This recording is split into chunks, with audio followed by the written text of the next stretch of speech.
Good afternoon, everyone, and welcome back to the Suburban Rifleman. We're running out of light here. I think I was a little bit too ambitious. I was planning on doing 200-round shooting sessions with the PSA Dagger. We already put 30 rounds through it, so I think that puts us over 100 total so far. But I am going to get at least 2 boxes out. This is 115 grain Remington UMC white and green box. I think I have 85 rounds loaded into 5 magazines. I have 2 Glock 19X magazines with the base plate on them that gives them a total capacity of 22 rounds. I have a single Glock 19X mag with the normal base plate on it, so that's a 17 round mag. I have a 15 round Magpul PMag, and I have a 15 round Korean military contract. These are made by KCI. They've been sold under a bunch of different names. They're actually pretty good quality, and they're, unlike the Magpul, they are steel lined, but the mag springs on these are a little squirrely. So we're going to start off with the Korean mag, which is probably the one we're most likely to have malfunctions with. Then we'll move to the Magpul. I've had no problem with Magpul PMag so far, but some people say that the Dagger doesn't work very well with them, and the PMags are what the Dagger comes with. So let's start off with this Korean military contract mag and see how it runs. Here we go.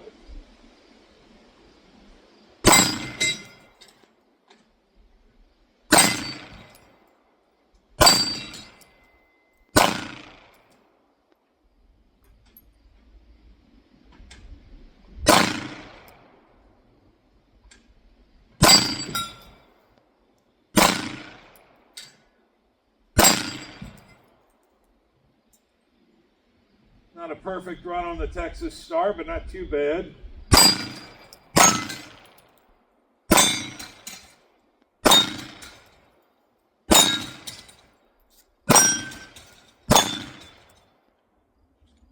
All right, the Korean mag worked fine. Let's go over to the Magpul PMag. No malfunctions so far.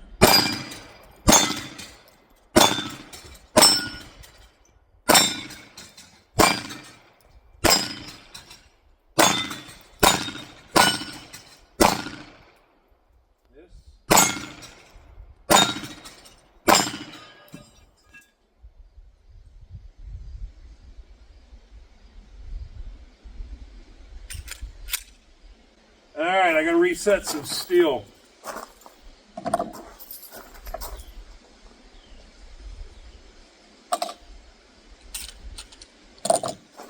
So far, I'm liking this Dagger. I mean, it's not a Glock 19, but it kind of is a Glock 19, and people who say that it's a piece of crap,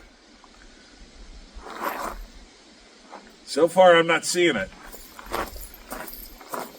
All right, we got him reset. Last round on the Magpul PMag.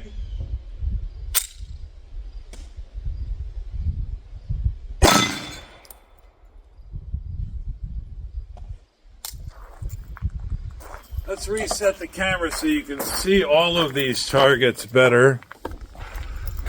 So far, no malfunctions whatsoever with the Korean contract mag, the Magpul PMag. Now I'm going to start in with actual Glock factory mags. I imagine the results are going to be more or less the same.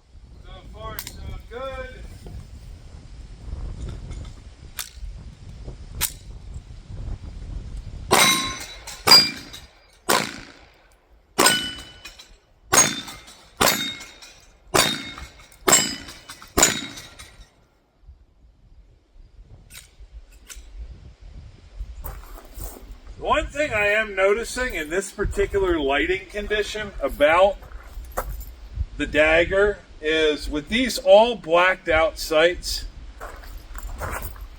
we've got a blacked out rear and a blacked out front. They're not bad when you have sun shining on your range, but I'm having a bit of difficulty with these. I've got sun coming in and hitting my head and trying to pick up the targets out here. That is one thing I'm not really sure I like about with this. I may have to change these sights out for just this kind of situation. I got to reset the targets. All right, we still got a few rounds in this mag.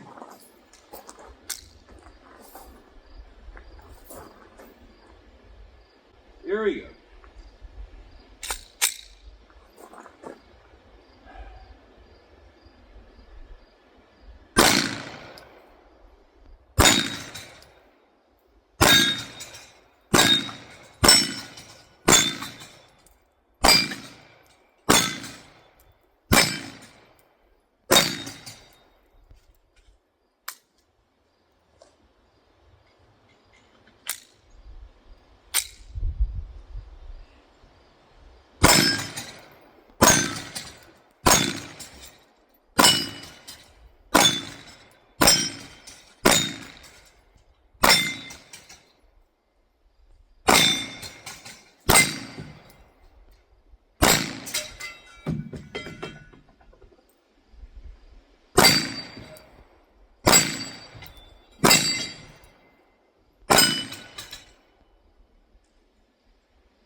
Doesn't take long until you got to go back and set your targets back up.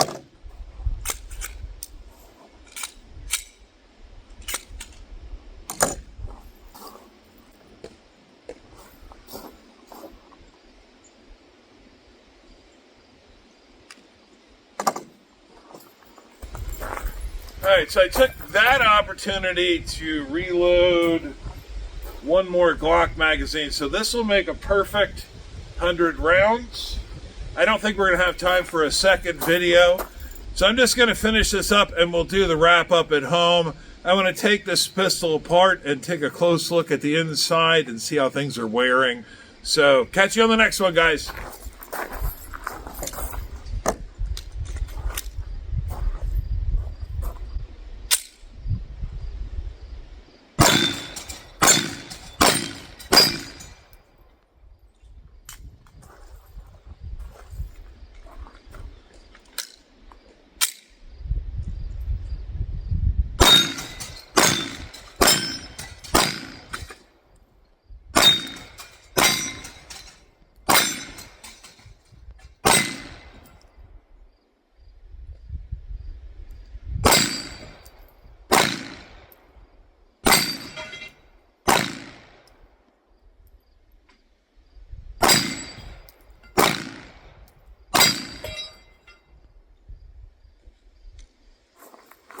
That's it, 100 rounds down. You done? Doesn't take long to go through 100 rounds at all. So just quickly for anyone who's interested, this is the ledger I've been keeping for the PSA Dagger build so far. I got the frame on sale. I think it was a Labor Day sale for $49.99. I bought the slide on clearance, as I explained in an earlier video, mostly because it has a Dr. Optics cut for $129. The Foxtrot mic barrel I got on a very good deal, $29.99 for a premium grade target barrel. Glock 19 recoil spring assembly. I also got, these were all three purchased from Optics Planet. The recoil spring assembly was $10.89. And I got a Glock 19 Magpul PMag for $14.95. Optics Planet didn't charge me shipping. There's the shipping prices from PSA. Obviously, we all have to pay tax. So the total for the parts themselves was $235. If anyone's built a cheaper dagger than this, I'd like to know what you paid. After everything, it was $270.09. My FFL charges a $30 transfer fee, so I had $300.09 invested in the pistol initially. And then, as I explained in an earlier video, I replaced the PSA backplate with the Glock backplate just because I liked the texturing on it. It makes it easier to push it off with your thumb. That cost $6.30. I guess I got it from Amazon, have Prime, so no shipping, 38 cents. So far, I have a grand total of $306.77 invested in this pistol. In case anyone's interested, I think it's kind of pertinent to this experiment. And now the logbook, just so everybody can see my records.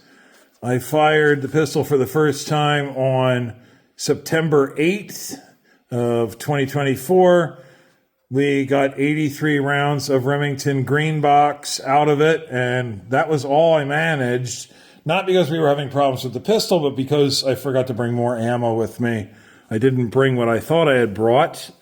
We had one failure to extract and one failure to fire, and that was using my dad's hand loads, which do not work in this pistol whatsoever. So yeah, not all 83 rounds were Remington green box. There were a few rounds, a few extra rounds of my dad's hand loads, but we're not even going to count those because they don't run very well.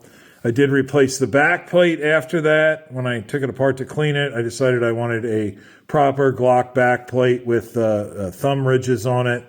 And I cleaned and lubed on the 9th of September. Then just a couple of days ago, I fired 2 strings, 30 rounds of Norma monolithic hollow points. That brought us up to a total of 113 rounds, 0 problems, 0 stoppages, 0 parts failures. And then on the same day, I fired 100 rounds of Remington green box, and again, 0 stoppages, 0 parts failures. Now, I did mention in this video that I was thinking about putting different sights on the pistol because I was having trouble with my face in the sun and the targets and the sights in the shadow. I was having a hard time picking up those blacked out sights. And then I realized I have a Dr. Red Dot to go on my Dr. Cut pistol slide. So rather than replace the sights that are on the pistol, I'm going to go ahead and install the Dr. Red Dot. I haven't actually done that yet, but that will happen before we take the pistol out and shoot it again. And I cleaned it yesterday on the 15th, and lubed it. So there is my logbook, such as it is. We're up to 213 rounds, and we've only had 2 stoppages, and those were both ammo related. And I've had no, what I could figure out to be magazine type stoppages. The Korean military contract mag ran perfectly, and the P mag ran perfectly as well. Now let's take a look at the pistol and see how it's holding up. So here's the Doctor after 213 rounds. As you can see, there's a little bit of a carbon deposit on the front of the frame here. You'll notice there's a pretty good doink right there and another one right there. Those have absolutely nothing to do with the shooting experience. Those are the result of my putting the pistol on the kitchen table the other morning and then walking by and hitting it with my Leatherman, which was on my belt, and knocking it off of the kitchen table, and it landed on the very heavy ceramic floor, but nothing too serious. In all honesty, if I was going to throw any of my pistols on a ceramic floor, it would be this one. So sooner or later, everything ends up going to the floor, and I'm glad it was this instead of one of my nicer pistols. Other than that, externally, it looks pretty much exactly like it did when it was brand new. One of the most dreaded issues with these daggers is walking trigger pin. And you can see here After 218 rounds, the trigger pin almost always walks from left to right. And you can see after 218 rounds, this trigger pin was perfectly centered when I started, and it is starting to creep out to the right. Now, some people have had enough of a problem with that they've actually sent the pistol back to Palmetto State Armory, and I think Palmetto State Armory will replace your frame if it's an ongoing issue. I, however, am just going to use a little nylon hammer and tap that back over and see if it continues. We are testing the pistol after all, and I mean, that's very, very insignificant at the moment, but it could worsen, and if it does, I'll let you know. Other than that, the pistol looks pretty much as it did when it was brand new. So I'm going to go ahead and disassemble this off camera because YouTube has a problem with people disassembling pistols on camera, and we'll just take a look at the inside, the guts of the pistol quickly, just to see if there's any wear that's concerning, and then we'll wrap this up. So as far as the frame goes, nothing very concerning. After 218 rounds fired, I'm not noticing any unusual wear on the frame rails. They're starting to get a little bit shiny, but nothing out of the ordinary. They still basically look brand new. The locking block doesn't have any particularly unusual wear on it. Pistol looks like it's holding up fine other than that walking trigger pin, and we will keep an eye on that, but I'm going to tap that back over. Now let's take a look at the slide and the barrel. The Glock 19 recoil spring assembly looks, well, just fine. I mean, what can go wrong with that? And the Foxtrot Mike barrel seems to be holding up well. Got a little bit of carbon and some schmutz. It needs a good cleaning, but the bore so far looks fine. Not that you'll be able to tell anything from looking through it with a camera. A little bit dirty, but fine. We're getting some smileys on the barrel here. A little bit of wear along this. This is a nitride plated barrel, so it's pretty tough stuff. It's getting a little bit shiny, but no big deal. A little bit of wear on this corner on the barrel hood. That's to be expected. That's the surface that rides inside the slide. No peening anywhere that I can notice. The locking surfaces on the bottom all look essentially brand new. Might be a slight amount of peening right there. We'll keep an eye. Yeah, I can feel that with my fingernail. We'll keep an eye on that. But that's probably just normal break-in. A little bit of wear there. Nothing too much, though. Now let's look at the slide. And the slide is looking just fine. Other than these stupid dents I put in it by knocking it off my kitchen table. It looks just great. No unusual wear inside that I can see. Glocks have a tendency to start doing some peening right around the area of the ejection port inside the slide rails when you fire really, really hot ammo out. But I haven't been shooting super hot ammo. I don't see any indication of any slide peening. Again, it's dirty. It needs a good cleaning. The firing pin is protruded, but that goes right back in. There we go. The breech face is looking a bit dirty, but all in all, I mean, 218 rounds or whatever I have fired now, it's barely enough to even break a pistol in, but I'm trying to document this as thoroughly as possible. I'll catch you all on the next one. Later, guys.